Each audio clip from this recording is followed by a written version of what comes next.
Hello welcome to my channel myself Supraveena. అందరూ ఎలా ఉన్నారు? నేనైతే చాలా బాగున్నాను. మీరందరూ కూడా బాగుండాలని మనస్ఫూర్తిగా కోరుకుంటున్నాను. అండ్ ఈ వ్లాగ్ దేని గురించి అని అంటే, ఇప్పుడు శ్రావణ మాసం కదా. సో శ్రావణ మాసంలో అందరూ వరలక్ష్మి వ్రతం చేసుకుంటూ ఉంటారు కదా. సో నేను యాక్చువల్గా సెకండ్ వీక్ నుంచి చేసుకోవాలని అనుకుంటూ ఇది పోస్ట్పోన్ అవుతూ వస్తుందన్నమాట. లాస్ట్కి 4th వీక్ ఇది ప్రజెంట్ అయితే. సో ఈ 4th వీక్లో అయినా చేసుకోవాలి అనేసి అనుకుంటున్నాను. ఖచ్చితంగా చేసుకొని తీరాలనే అనుకుంటున్నాను నేను. సో దానికోసం ఈరోజు అంటే రేపు ఫ్రైడే, సో ఈరోజు థర్స్డే అనమాట. సో ఈరోజు కొంచెం ప్రిపరేషన్స్ ఉంటాయి కదా, పూజ సామాగ్రి క్లీన్ చేసుకోవడం, అమ్మవారిని రెడీ చేసుకోవడం, అట్లాంటివన్నీ. సో అవన్నీ నేను మీకు ఈరోజు ఈ వ్లాగ్లో చూపించాలనుకుంటున్నాను. ఫస్ట్ నేనైతే అమ్మవారికి నేను ఏ శారీ డ్రేప్ చేయాలి అని అనుకుంటున్నాను, అంటే ఏ శారీ కట్టిపించాలని అనుకుంటున్నాను అనేది ఆ శారీ చూపిస్తాను అనమాట. సో ఆ శారీ అయితే చాలా సాఫ్ట్ ఉంటుంది, ఈజీగా కూడా మనకి కట్టడానికి అయితే వస్తుంది అనమాట. సో ఈ కలర్,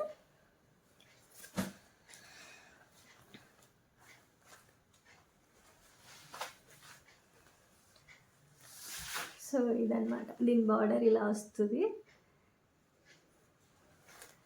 శారీ మొత్తం ఆల్ ఓవర్ ఇలా బుట్టిస్తూ వస్తుంది అనమాట. చిన్న చెక్స్ వస్తాయి. సో బార్డర్ ఇలా ఉంటుంది. సో ఈ శారీ చాలా సాఫ్ట్ ఉంటుంది అనమాట. అసలు మనకి డ్రేప్ చేయడానికి కూడా చాలా ఈజీగా ఉంటుంది. సో ఎలాగో ఫోల్డ్ చేస్తే అలానే ఉంటుంది అనమాట. సో అలాంటి శారీ ఇది. సో నేను లాస్ట్ టైం ఒక ఆరెంజ్ శారీ గృహప్రవేశానికి వేసుకున్నానని చెప్పాను కదా. సో ఇది నేను ఒకే చోట కొనుక్కున్నాను అనమాట. చాలా నచ్చి కొనుక్కున్నాను నేను దీన్ని. సో ఈరోజు నేను దీన్ని అమ్మవారికి కట్టాలి అని అనుకుంటున్నాను.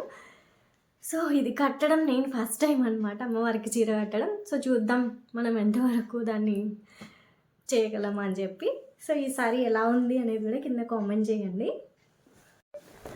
అమ్మవారికి కట్టడానికి అయితే ఒకసారి నేను ఆల్రెడీ బ్లైండ్గా ఫిక్స్ అయిపోయినా అనమాట. అంటే అది కొంచెం ఈజీ డ్రేప్ చేయడానికి ఉంటుంది కాబట్టి. సో ఆ శారీ నేను ఫిక్స్ అయిపోయాను. సో అమ్మవారి ముందర పెట్టడానికి కూడా ఒక శారీ ఉండాలి కదా మన దగ్గర. సో ఆ శారీ నేను ఇప్పుడు మీకు చూపిస్తాను అనమాట. నా దగ్గర అయితే 2 శారీస్ ఉన్నాయి, వాడని ఉన్నాయన్నమాట. సో ఆ వాడని వాటిలో నేను ఏదైనా ఒకటి అమ్మవారికి ముందర పెట్టాలి అని అనుకుంటున్నాను. ఆ శారీస్ ఏంటి అనేది నేను మీకు చూపిస్తాను.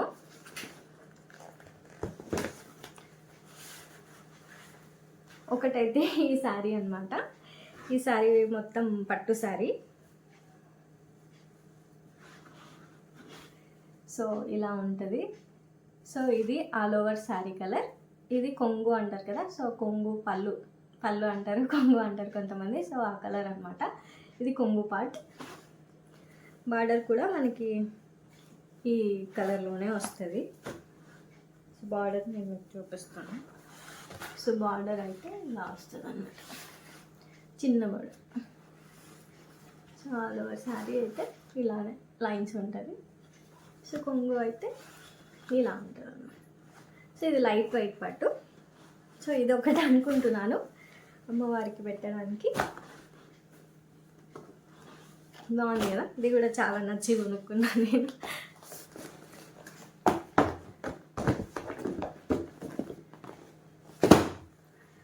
అండ్ ఇంకొక శారీ అయితే ఇదన్నమాట. ఈ శారీ కూడా కొంచెం పట్టు శారీనే, కాకపోతే లైట్ వెయిట్ పట్టు ఏం కాదు, అంటే సాఫ్ట్ ఏం ఉండదు, కొంచెం రఫ్గానే ఉంటుంది. సో దీని బార్డర్ అయితే ఇలా వచ్చిందనమాట. దీని కలర్ కొంచెం డల్గా కనిపిస్తుంది, కాకపోతే ఇది కొంచెం బార్డర్ చాలా హైలైట్గా వచ్చింది. సో అందుకే తీసుకున్నాను. సో ఈ 2 ఉన్నాయన్నమాట నా దగ్గర అయితే ప్రస్తుతానికి. ఈ 2 నేను వాడలేదు, ఏం చేయలేదు. మోస్ట్లీ నేను ఫస్ట్ చూపించిన శారీయే పెడతాను. లేదు అది కుదరలేదు అని అంటే ఈ సెకండ్ శారీని ప్రిఫర్ చేస్తాను. సో ఇది నేను అమ్మవారికి పెట్టాలి అని అనుకుంటున్న శారీ అని. నా దగ్గర అయితే పూజ సామాగ్రి క్లీన్ చేసుకోవడానికి పీతాంబరి అలా ఏం లేవు కాబట్టి జస్ట్ ఇట్లా ఒక బౌల్లో వాటర్ వేసుకొని అందులో లెమన్ ఉంటుంది కదా, లెమన్ని పీసెస్ లాగా కట్ చేసి వేసేసాను. అలాగే చింతపండు కూడా వేసేసి కొంచెం సేపు బాగా కాగనిచ్చాను అనమాట. సో కాగిన తర్వాత ఆ వాటర్లో మనం ఈ పూజా సామాగ్రిని అంతా వేసుకోవాలి. మా ఇంట్లో అయితే సిల్వరు అట్లాంటివి ఏం లేవన్నమాట, జస్ట్ నార్మల్ ఉన్నాయి. సో ఇవే మేము యూస్ చేసుకుంటున్నాము. సో వీటి పరిస్థితి అయితే ముందు చూపించాను కదా, సో అలా ఉండింది. సో ఈ వాటర్లో వేసిన తర్వాత మనకి కొంచెం డిఫరెన్స్ అయితే కనిపిస్తుంది అనమాట. ఈ వాటర్లో ఒక హాఫ్ అన్ అవర్ తర్వాత అయితే వీటి పరిస్థితి అయితే ఇలా ఉందన్నమాట. కొంచెం కలర్ అయితే షేడ్ అయ్యింది, కొంచెం మురికి మొత్తం పోయిందనమాట. సో మళ్ళీ వీటిని మనం సోప్ పెట్టి మంచిగా క్లీన్ చేసుకున్నాము అని అంటే ఇంకా మంచిగా వచ్చేస్తాయి. దాని తర్వాత కూడా నేను మీకు క్లిప్ తీసాను, అది కూడా ఇందులో ఇంక్లూడ్ చేస్తాను. ఈ చెంబులు ఉన్నాయి కదా, ఇవైతే మరీ డార్క్ షేడ్లో ఉన్నాయన్నమాట. స్టార్టింగ్లో ఈ వాటర్లో వేసిన తర్వాత కొంచెం మంచి షేడ్లోకి అయితే వచ్చాయి. మీరు ఇక్కడ బాగా అబ్జర్వ్ చేస్తే మీకు ఒక లైన్ లాగా కనిపిస్తుంది చూడండి. వాటర్లో డిప్ అయిన చోట కొంచెం షేడ్ వేరేలాగా ఉంది, డిప్ అవ్వని చోట వేరేలాగా ఉందన్నమాట. అది బాగా కనిపిస్తుందో లేదో నాకైతే తెలియదు కానీ, బట్ నేనైతే చూసాను ఆ చిన్న లైన్ లాగా. ఈ వాటర్లో ఇలాంటి కాసేపు డిప్ చేసి ఉంచిన తర్వాత మళ్ళీ మనం వీటన్నింటిని సోప్ పెట్టి క్లీన్ చేసుకుందాము అని అంటే మనం వీటిలో మంచి రిజల్ట్స్ అయితే చూడొచ్చు అనమాట. మంచి షైన్ వస్తుంది. వీటన్నిటిలో కనిపించినా కనిపించకపోయినా ఈ చెంబుల్లో మీకు ఆ రిజల్ట్ అయితే కనిపిస్తుంది. ముందు ఇవి చాలా డార్క్ షేడ్లో ఉన్నాయి, ఇప్పుడైతే కొంచెం పర్వాలేదు, చాలా మంచిగా వచ్చాయి. ఇప్పుడు నేను వరలక్ష్మి వ్రతం చేసుకోవాలని అనుకుంటున్నాను కదా, సో అప్పుడు అమ్మవారికి కాయిన్స్ అంటే మన దగ్గర చిల్లర ఉంటుంది కదా, 1 రూపీ 2 రూపీస్ అట్లా, సో వాటితో నేను అష్టోత్తరాలు చదవాలని అనుకుంటున్నాను అనమాట. సో అది మంచిదని నేను ఎక్కడో విన్నాను, సో అది ఎందుకు చేయకూడదు అని నాకు అనిపించింది. సో అందుకే నేను ఈసారి కాయిన్స్ తోటి అష్టోత్తరం చదువుకోవాలని అనుకున్నా. ప్రజెంట్ అయితే నా దగ్గర అమ్మవారి విగ్రహం అయితే లేదు. ఒకవేళ అమ్మవారి విగ్రహం దొరికితే దానికి చేస్తాను, లేకపోతే పటంకైనా, లేకపోతే నాకు మా పెద్దమ్మ చాలా ప్రేమతో ఒక తులసి చెట్టు ఇచ్చారనమాట, సిల్వర్ది. సో దానికైనా చేద్దామని అనుకుంటున్నాను. మనకి ఎక్కడైనా నోటిస్తే కాయిన్స్ ఇస్తారు ఏదో ఒక షాప్లో. కాకపోతే నా దగ్గర అయితే నేను సేవ్ చేసుకున్న కాయిన్సే ఉన్నాయన్నమాట. సో అవి బాక్స్లో ఉన్నాయి. ఇవన్నీ సేవ్ చేసుకున్న కాయిన్స్ అనమాట. నేను వీటిని ఎలా సేవ్ చేస్తాను అనేది కూడా నేను చెప్తాను ఈ వీడియోలో. ఎలాగా అంటే, మనం ఎక్కడికైనా వెళ్ళినప్పుడు మన దగ్గర కొన్ని చిల్లర అనేది మిగిలిపోతుంది అనమాట. అది ఏ కాయిన్స్ అయినా ఉండొచ్చు, 5 రూపీస్ అయినా, 2 రూపీస్ అయినా, 1 రూపీ అయినా. సో అట్లా మిగిలినప్పుడు మనం ఎక్కడంటే అక్కడ పెట్టేసి వదిలేస్తుంటాం వాటిని. అవి ఎటు వెళ్ళిపోతాయో కూడా మనకి తర్వాత ఆలోచించినా అర్థం కాదనమాట. సో అట్లా మీరు ఈసారి నుంచి అలా చేయకండి. మీరు ఏదైనా బాక్స్ కానీ ఏదైనా పెట్టుకొని అందులో వేస్తూ ఉండండి. సో అప్పుడు ఆ ఒక్క రూపాయి కాస్త మనకి కొంచెం పెద్ద అమౌంట్ లాగా కనిపిస్తుంది. సో అలా చేసినవే అనమాట ఈ కాయిన్స్ అన్నీ. అంటే మరీ అంత ఎక్కువ కాయిన్స్ ఉన్నాయని నేను చెప్పను, మేబీ కొంచెం, నేను ఎప్పుడు కౌంట్ అయితే చేయలేదు, జస్ట్ అట్లా సేవ్ చేసినవి ఒక చోటకి పెట్టు వచ్చానమాట. సో ఇందులో నుంచి నేను ఇప్పుడు 108 కాయిన్స్ని సపరేట్ చేసుకుంటాను. చూద్దాం 108 మనకి 1 రూపీ కాయిన్స్ దొరుకుతాయా లేదా అనేది ఇప్పుడు పెద్ద టాస్క్ అనమాట. సో వేరే కాయిన్స్ని కూడా మనం యూజ్ చేసుకోవచ్చు, కాకపోతే నేను అనుకుంటున్నాను దీంట్లో 1 రూపీ కాయిన్స్ అన్నీ దొరుకుతాయి అని చెప్పి. చూద్దాం. ఇవి అయితే నేను సేవ్ చేసుకున్న కాయిన్స్ అనమాట. ఇందులో నుంచి 1 రూపీ కాయిన్స్ని సపరేట్ చేసి కౌంట్ చేసుకుందాము. పర్టికులర్గా నేను సేవ్ చేసుకున్న కాయిన్స్ తోటే అష్టోత్తరం చదవాలి అని ఎందుకు అనుకున్నా అంటే దానికి ఒక పర్టికులర్ రీజన్ ఉంది. అది ఏంటి అని అంటే, ఈ కాయిన్స్ అన్నిటినీ సేవ్ చేయాలి అన్న సంకల్పం నాలో ఉంది. అలాగే కాయిన్స్ ఎక్కడ కనిపించినా వాటిని ఒక చోటికి చేర్చడంలో నా శ్రద్ధ ఉంది.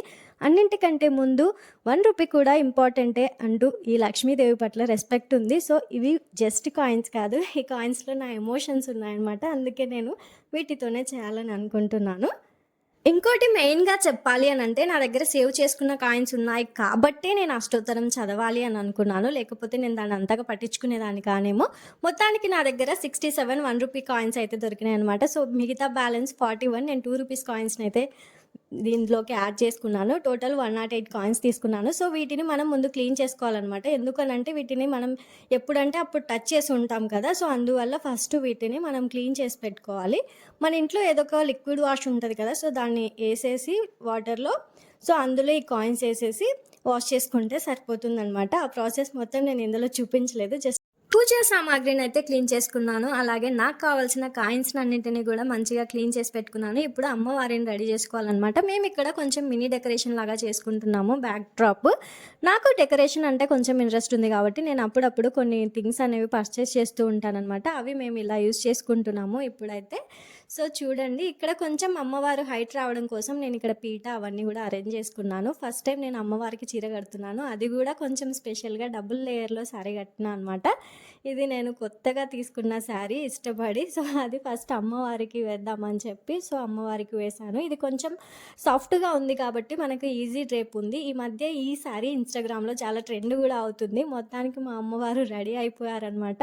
వెనకాల బ్యాక్ డ్రాప్ కలరు అలాగే అమ్మవారి శారీ కలరు కొంచెం దగ్గరగా ఉన్నాయని చెప్పి మేము మళ్ళీ వెనకాల కొంచెం వైట్ క్లాత్ అయితే యాడ్ చేసినాం అనమాట. అది యాడ్ చేశాక అమ్మవారు మంచిగా కనిపిస్తున్నారు. ఇప్పుడు ఇంకా ఇయర్ రింగ్స్, పాపిడి బిల్ల ఇవేమీ పెట్టలేదు. మార్నింగ్ పూజ అయ్యేటప్పటికి అన్నీ పెట్టి మళ్ళీ మీకు నీట్గా చూపిస్తాను మా అమ్మవారు ఎలా ఉన్నారు అని చెప్పి. సో ప్రస్తుతానికైతే మా అమ్మవారు ఇలా ఉన్నారు. ఈ డెకరేషన్ ఐటమ్స్ అన్నీ నేను మీషోలో పర్చేస్ చేశాను అనమాట. సో మా అమ్మవారు ఎలా అనిపించారు అనేది కూడా మీరు కింద ఖచ్చితంగా కామెంట్ చేయండి. నా శారీ డ్రిప్పింగ్ ఎలా ఉందని కూడా కొంచెం చెప్పండి. సో వీడియో చూసారు కదా, వీడియో మీకు ఎలా అనిపించింది? నచ్చితే లైక్ చేయండి, షేర్ చేయండి, ఛానల్ని సబ్స్క్రైబ్ చేసేసుకోండి. బాయ్.